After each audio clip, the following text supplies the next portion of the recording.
Diane, jeune enseignante camerounaise, sauvagement ôtée la vie par son époux, le père de ses 3 enfants. C'est là est le sujet de l'émission dont nous allons parler juste après le générique.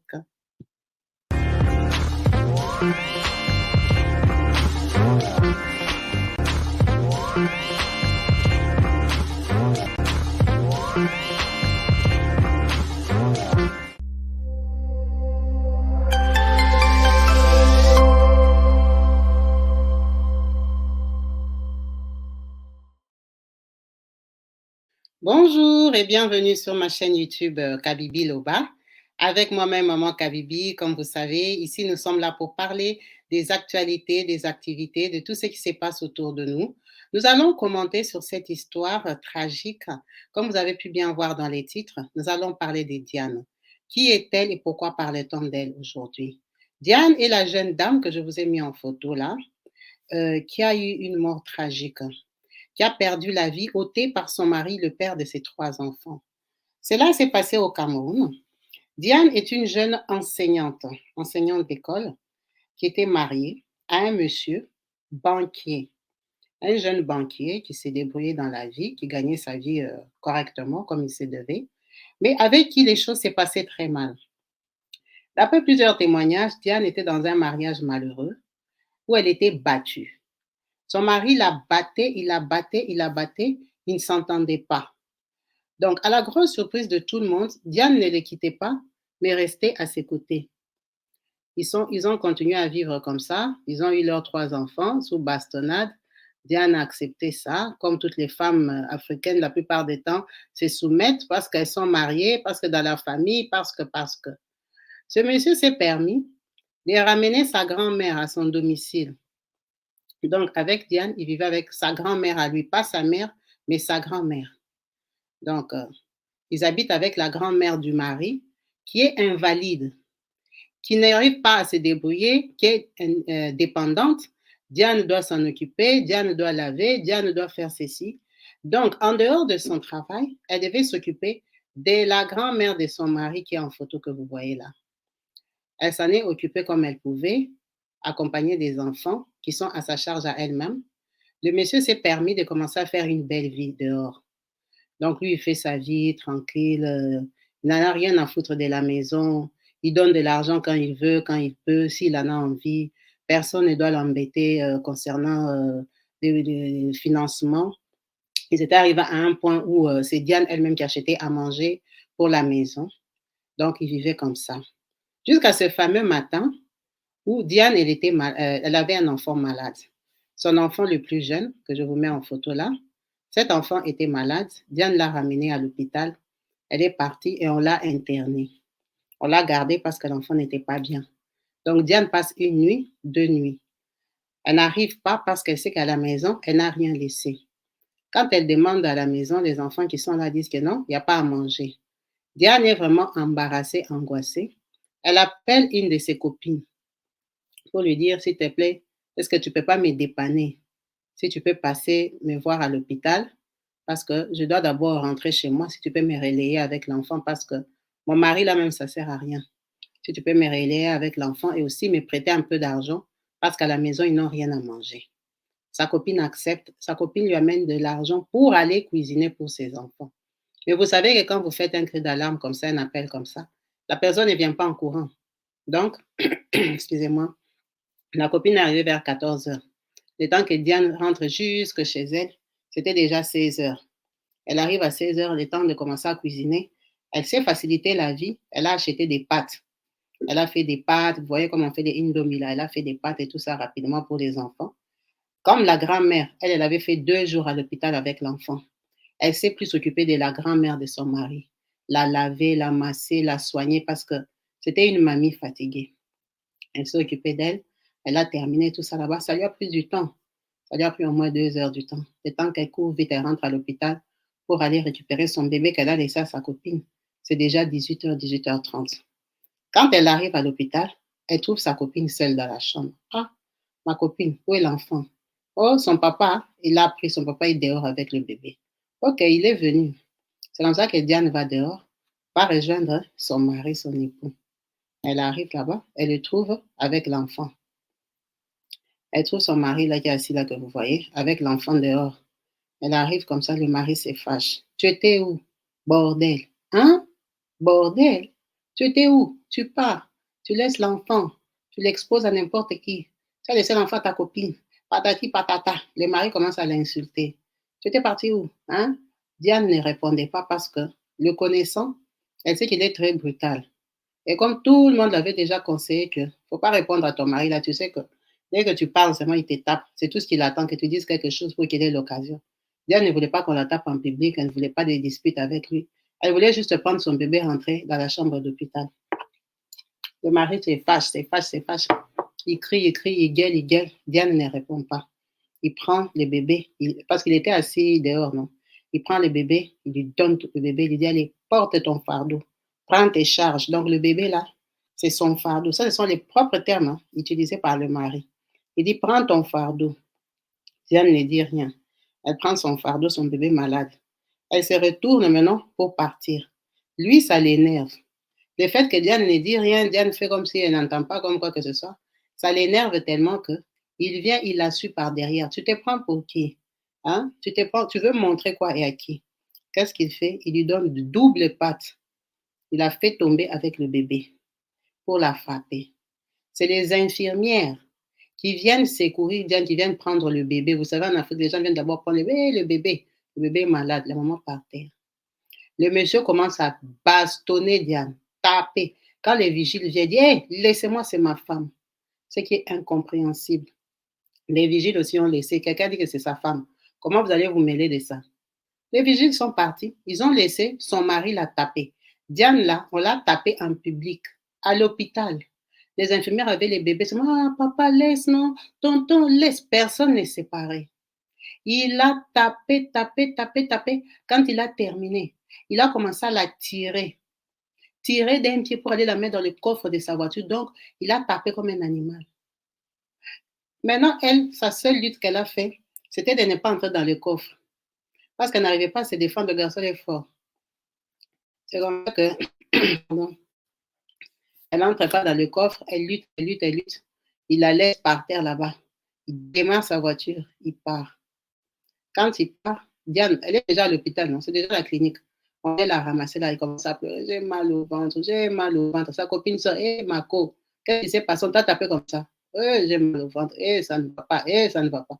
Tellement qu'elle était à la clinique et tout le monde avait vu ce qu'il y avait. On a appelé les médecins. Les médecins sont quand même venus essayer de voir ce qui s'est passé.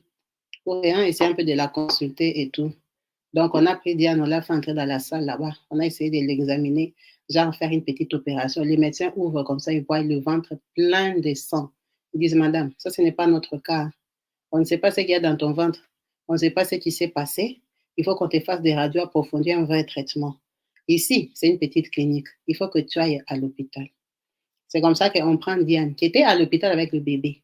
On transmet maintenant dans un grand hôpital parce que là, c'était une clinique. Le mari n'est pas là, il est déjà parti. On transmet Diane dans une grande clinique, on appelle sa famille. Quand on appelle sa famille là-bas, ils arrivent. On part découvrir que le ventre de Diane est gonflé comme ça parce que elle a eu le pancréas cassé, perforé. Il y a eu des reflux gastriques dans les poumons. Donc, ça a endommagé tous ses poumons. Diane est restée comme ça que 24 heures, Diane est décédée. Le mari a fui. Quand il a appris ça, il a fui. Qui va aller pointer son nez là-bas? Tout le monde l'avait vu comment il avait tapé Diane. Il a tellement tapé, donné des coups de pied. Déjà, une femme qui est rentrée chez elle pour aller, parce qu'elle a emprunté l'argent pour manger. Ça veut dire que c'était une femme qui n'était même pas bien nourrie. Elle ne mangeait pas bien chez elle, elle ne mangeait pas à sa faim, parce qu'elle était enseignante. Vous pensez que les enseignants gagnent combien? Les enseignants gagnent très peu d'argent. Donc, avec la charge des 3 enfants, plus la grand-mère, Diane est décédée à l'hôpital. Son mari a fui. Son mari ne se voit plus. Son mari est porté disparu parce que il est incapable d'assumer ses actes. Est-ce que vous pouvez vous imaginer que cette jeune femme ici a perdu la vie bêtement? Elle a perdu la vie parce que je ne sais pas si elle voulait rester sérieuse ou fidèle, ou elle était déjà au paradis, ou elle s'était dit que ce que j'ai fait là, c'est acquis, c'est déjà mon homme. C'est quand même scandaleux et dramatique. Quand vous voyez cette jeune femme, elle est jeune, elle est belle.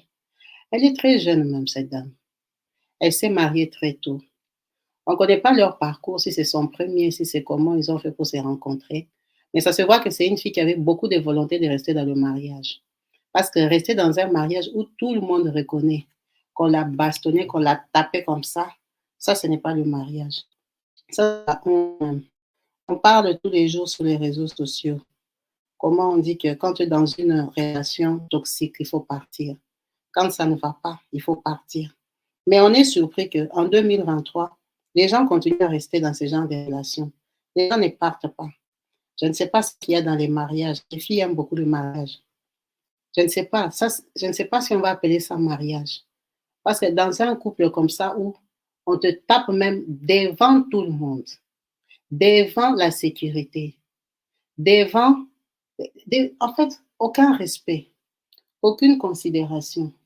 Le monsieur te tape parce que tu es sa chose. Il te traîne jusqu'au coffre de la voiture. Tu es toujours dans ce mariage-là. Parce que s'il se permet de faire ça en public, c'est qu'à huis clos, il fait pire. Elle a déjà accepté l'humiliation, la bastonnade. Elle a déjà accepté qu'on la traite n'importe comment. Donc, je ne sais pas c'était quoi le but de cette union.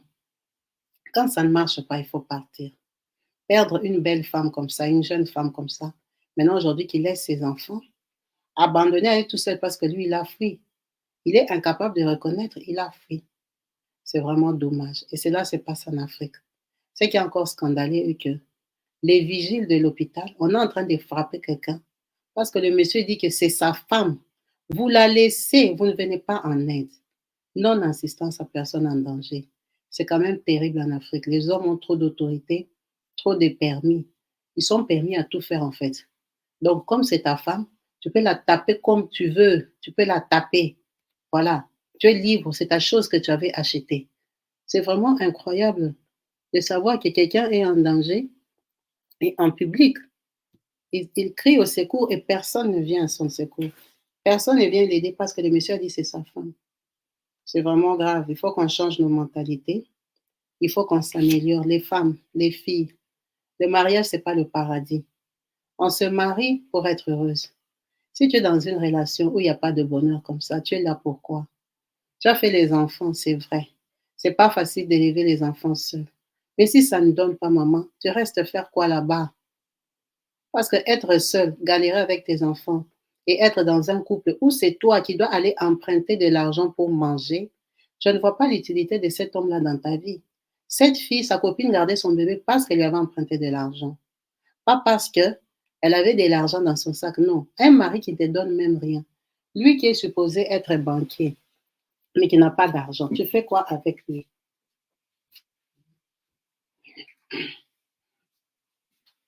Tu fais quoi avec lui? Il faut qu'on apprenne à vivre de nos propres moyens. On n'a pas dit, déjà, c'était même pas une fille bête, c'était une enseignante. Donc, c'est quelqu'un qui avait des capacités. C'est quelqu'un qui était réfléchi. C'était une fille capable de gagner l'argent. Mais c'est quoi le problème? Le problème, c'est vraiment dire que je suis mariée, je suis en couple. Hein? Le problème, c'est quoi? C'est de te promener avec un homme qui a un pantalon? C'est quoi le problème? C'est quoi l'urgence? C'est quoi l'urgence de rester avec quelqu'un qui ne te considère pas? C'est vraiment grave.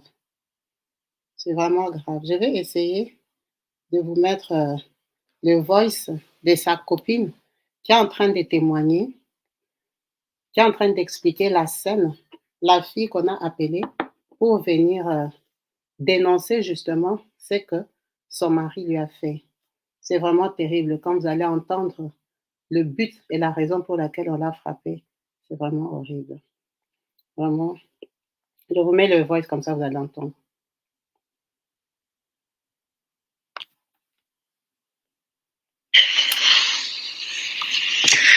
On est dépassé, on est dépassé. C'est comme un rêve. L'histoire même, c'est quoi? C'est-à-dire, le gars il avait pour habitude de taper sur cette fille. Il avait pour habitude de battre sur Diane, et toujours pour des raisons banal. Je ne sais pas ce qui est arrivé, je ne sais pas.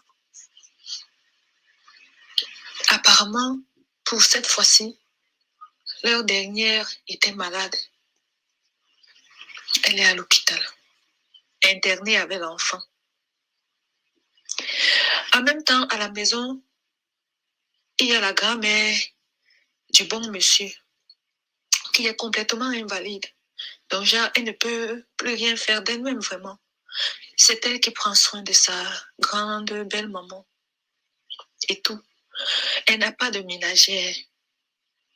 Pourtant, le gars est banquier. Il roule les voitures. Il vit sa vie seul. Tout ce qu'il peut faire, tout ce qu'il pouvait donner à Diane, c'était les bastonnades. Les bastonnades. On avait même déjà dit que maman, quand il commence à faire ces choses-là, ne répond plus. Laisse. Selon ce que l'une de ses copines amies expliquait à mon mari à l'hôpital.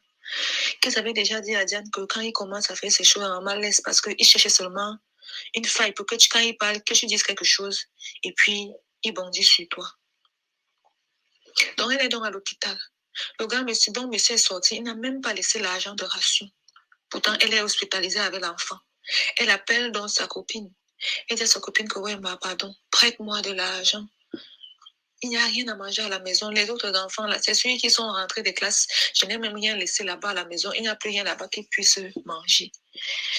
Et si tu peux en même temps venir me relayer ici à l'hôpital pour que je cours à la maison faire quelque chose à manger, je m'occupe d'eux et je reviens. C'est comme ça que sa copine la retrouve à la clinique. Elle lui donne de l'argent. Elle arrive, mais c'est dans les environs de 16 heures comme ça. Elle arrive à la maison. En fait, elle se dit, elle va encore faire le marché de quoi à cette heure-là. Bon, elle a donc acheté des petits trucs là pour faire rapidement des pâtes ou des nouilles, je ne sais pas quoi, qu'elle a sauté rapidement. Et puis, elle a lavé sa belle-maman, elle l'a nettoyée, nourrie, servi aussi les autres enfants, les laver, les nourrir et repartir aussitôt à l'hôpital. Quand elle rentre donc à l'hôpital, elle trouve que, elle entre dans la chambre d'hospitalisation, elle trouve que le bébé n'est pas dans la chambre. Elle sort et demande à sa copine que l'enfant est où. Sa copine dit que non, son père est arrivé. Là, son père l'a porté, ils sont dehors. Elle sort donc, elle va retrouver le gars là dehors dans le jardin de la clinique. Dès qu'il a seulement vu Diane, commencer à insulter. Bordel, pute, tu sors d'où? Tu abandonnes mon enfant dans la chambre pour aller faire ta bordellerie, machin et tout. La fille était dépassée. Elle le regardait comment? Elle le regardait seulement comme ça. Qu'elle n'a même pas dit, qu'elle n'a même pas répondu. Il l'a insulté, il l'a tout dit, il l'a bavardé. Elle le regardait seulement. Elle le regardait seulement. Quand le gars finit de pondre toutes ces énormités, après il lui dit, viens porter, il est comme ça dans sa voiture. Viens porter ton fardeau. Il parle comme ça de son propre enfant. Elle part, elle prend l'enfant. Elle tourne le dos pour remonter dans la chambre avec l'enfant. Comme elle tourne le dos comme ça, le gars lui dit que tu penses que tu veux montrer que quoi? Tu veux montrer que tu es plus intelligente que moi? Tu veux montrer que je suis un animal? C'est comme ça qu'il vient dans le dos de la fille, porte le bébé qui est malade, hospitalisé. Il racle la fille. Elle tombe avec l'enfant. C'est l'infirmière qui vient arrêter l'enfant. Il commence à la botter. Botter. Moi, j'ai dit à mon mari que même les vigiles qui sont dans cette clinique-là, on doit les arrêter, doivent être enfermés parce que ils n'ont pas porté secours à une personne en détresse. Comment on peut taper à ce point? Si elle est arrivée à perdre sa vie, ça veut dire qu'il l'a copieusement battue. Et la fille dit que quand les vigiles voulaient aller intervenir, il a dit aux vigiles que c'est ma femme. Est-ce que c'est une raison? Vous voyez comment on a tué quelqu'un devant vous, dans une clinique? Il n'a qu'à la tuer chez lui. Comment vous pouvez laisser quelqu'un venir taper quelqu'un à ce point, à l'intérieur de l'hôpital? Quelqu'un qui est interné dans votre hôpital. Le gars, c'était avec les coups de pied, coups de poing, coups de pied. Donc, il la bottait comme du n'importe quoi. Elle criait, elle criait. Quand il a fini de faire son forfait là, il a commencé à la traîner pour aller la mettre dans la malle arrière de la voiture. Et il l'a traîné pour la mettre dans la malle arrière. Donc, vous pouvez imaginer à quel point il avait déjà animalisé l'enfant. Elle s'est débattue pour ne pas entrer dans la malle arrière. Il l'a finalement laissé. Elle commence à crier, le ventre. J'ai mal au ventre. J'ai mal au ventre. La douleur ne fait que monter. La douleur ne fait que monter. 30 minutes après, Le ventre gonfle déjà. Le ventre gonfle. Il se passe quoi dans le ventre? Il y a l'hémorragie. C'est pour ça que dans la clinique, là, on programme directement une opération d'urgence. 2 litres de sang dans le ventre. 2 litres de sang. Où l'opération s'est passée comment? Où l'opération s'est passée comment? Au réveil, à son réveil, dès qu'elle sort de là, elle commence à vomir. Vomir le sang, la mousse, le sang, la mousse, le sang dans le vomi. Ça qu'elle tombe encore dans les pommes. Elle entre dans le coma. C'est là où le médecin l'a dit que non. À cette allure, il faut l'amener à l'hôpital, à gynéco-obstétrique. On l'amène là-bas, c'est ça qu'on l'amène directement aux urgences. On l'entube partout. Donc, elle ne pouvait même plus respirer par elle-même. On l'entube partout. On met les électrocardiogrammes partout. Comme vous voyez à la télé, les choses que vous voyez dans les films là. Partout, de partout, de partout, de partout. Qu'on ne permettait même pas aux gens d'entrer. Mon mari, on l'appelle, il est au travail. C'est lui qui part où je travaille en cascade. Il arrive là-bas. On ne veut faire entrer personne. Quand il arrive quand même, il est assez imposant, c'est ça qu'on on le laisse entrer. On lui donne les vêtements et les chapeaux, machin, j'imagine, pour pas laisser des microbes dans la salle et tout. Il entre. Il dit que quand il a vu sa fille coucher, quand il a vu la fille coucher, il a demandé que le gars est où? On dit qu'il est rentré s'occuper. L'enfant, entre-temps, comme une heure comme ça, l'enfant est couché de l'autre côté, à la clinique. Il a tout fait. Il a rencontré le médecin. Le médecin qui lui explique que son pronostic vital est engagé à 70%. Il lui reste juste 30% de chance de vie. On espérait quand même que dans ces 30% de chance que le Seigneur fasse quelque chose. C'est lui qui nous explique que dans les coups là, le pancréas a été endommagé. Et que le poumon, que ce s'est passé avec les reflux gastriques, quand elle vomissait, c'est ça, ou c'est quoi qui faisait quoi, ou ça a fait quoi. Le poumon aussi a été endommagé. Il y a une membrane du poumon qui a été endommagée, ce qui fait que les alvéoles qui filtrent l'air et tout, ça n'arrive plus à filtrer l'air. Vraiment, vous avez entendu des témoignages de la dame qui a partagé l'histoire de Diane. C'est vraiment écœurant, révoltant, c'est inadmissible. C'est inadmissible de traiter la fille de quelqu'un comme ça, juste même de traiter un être humain comme ça. Pourquoi? Pour une incompréhension. Un homme immature, un homme à qui tu expliques les choses, il ne comprend pas. Pourquoi tu restes avec un homme à qui, quand tu parles, il ne t'écoute pas? Ce que tu dis ne compte pas, maman. Tu restes faire quoi là-bas? La fille, elle était rentrée laver sa grand-mère à lui, pas à elle. Elle était rentrée pour cuisiner pour ses enfants à lui, qui n'arrivent pas à nourrir. Et on la frappe comme ça. On la frappe jusqu'à lui ôter la vie. Maman, quand vous êtes dans des couples où ça ne va pas, l'homme lève seulement la main, il gifle. Sache que c'est le départ. Demain, ça sera un coup. Après, ça sera double patte. Après, il va s'asseoir sur ta tête. Ça ne va plus jamais s'arrêter parce que tu lui as ouvert la route. Tu lui as permis. Il ne va plus s'arrêter. Un homme violent, ce n'est pas bon.